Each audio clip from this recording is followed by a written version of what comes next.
There are strange feelings that happen after you leave survival mode. Life looks calmer on the outside, the chaos has settled, the crisis is no longer urgent.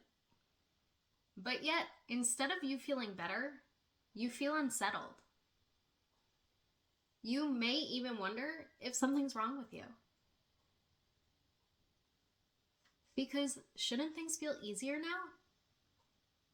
But instead, decisions feel harder, motivation feels inconsistent, and you feel less driven, not more.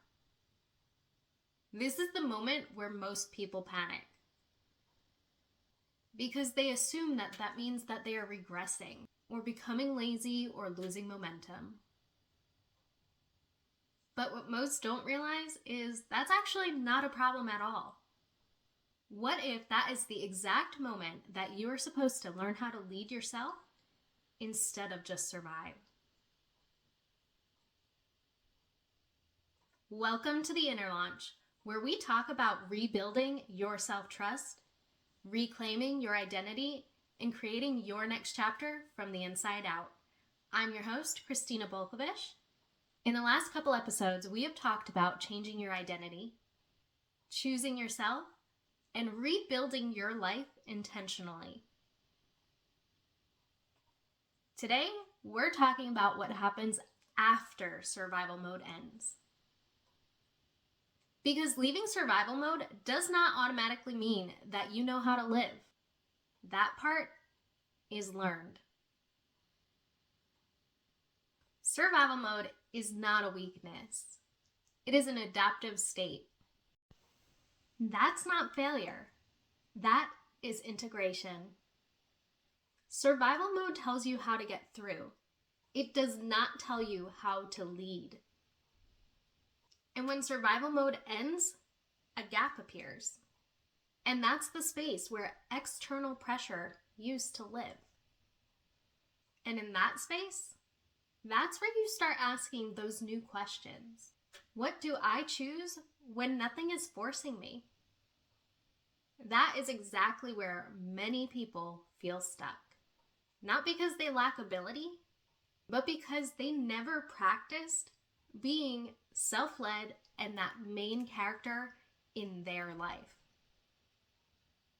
So I want to tell you a story about how that looked at a point in my life. So survival mode can look all sorts of ways. It does not have to be just for relationships. It can be for life, work, relationships, lots of different ways that we use survival mode because that's the form of protection. So for me, one of the ways that this looked when I got out of my relationship was I started to think I was feeling better and I started dating.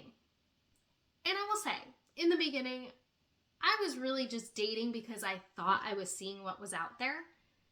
But it was also the fact that I just didn't know what to do. What was I supposed to do now that I had all this time to myself, now that I was trying to figure things out, now that somebody had told me that I would never find somebody as good as them, which now that's a blessing that I didn't find somebody like him. But so many times we rush back into something because we're not good with sitting with the quietness of it. We don't like it. It feels unsettling.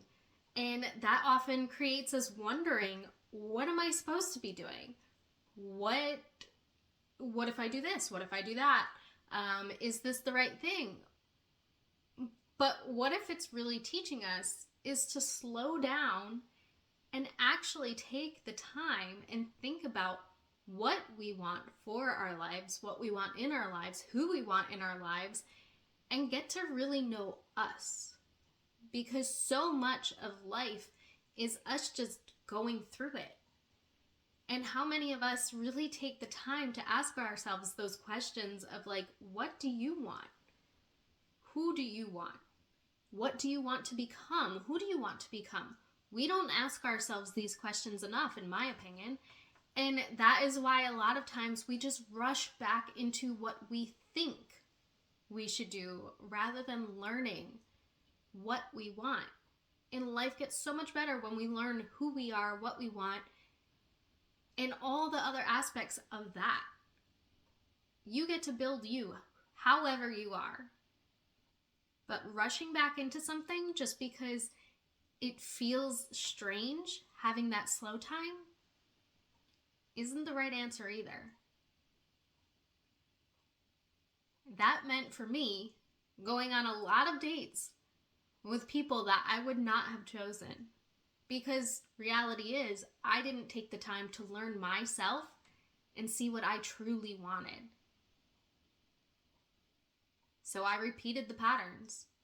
Eventually, I got tired of those same patterns. And that's when I realized I needed to take time for me. I needed to learn who I actually wanted to be, what I wanted. I needed to learn myself. And that's also when I realized that survival mode had taken me that far, but it could not take me where I wanted to go. Self-leadership is not motivation. It is discipline. Not pushing yourself harder. Self-leadership is the ability to listen to yourself and respond with intentions. It is choosing alignment over urgency. It is allowing rest without guilt. It's about making decisions based on values, not fear. And having that form of presence in your own life can feel very uncomfortable when you are used to survival. Self-leadership and choosing yourself is built in small moments, not big declarations. It's about noticing what's happening inside of your body before you say yes. It looks like pausing instead of pushing. It looks like choosing one aligned action rather than 10 urgent ones. And that one action may be slower than the result of 10 urgent actions. At first, this can feel slow. But slow is exactly where self-trust is built. Every time you respond to yourself instead of overriding what you actually want, you strengthen the relationship within you where you learn how to trust yourself. If survival mode is loosening and life feels confusing, nothing has gone wrong. You are learning how to live without pressure. You are learning how to choose without fear driving every decision. You are learning how to lead and choose yourself without reacting to circumstances. Self-leadership and learning to choose yourself does not happen all at once. It is practiced. And you are already practicing it by being here.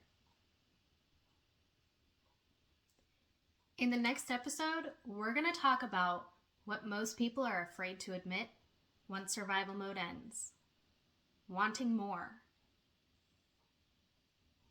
Because desire returns when safety does. And learning how to allow yourself to want again, that is its own form of courage. This is your reminder that you don't need to have it all figured out. Change does not come by rushing. It comes by paying attention. Growth is not measured by speed. It is measured by alignment. If this episode resonates with you, please subscribe, send it to a friend who may need to hear it, and see how we can work together in the show notes. This has been another episode of The Inner Launch, and I will see you in the next episode.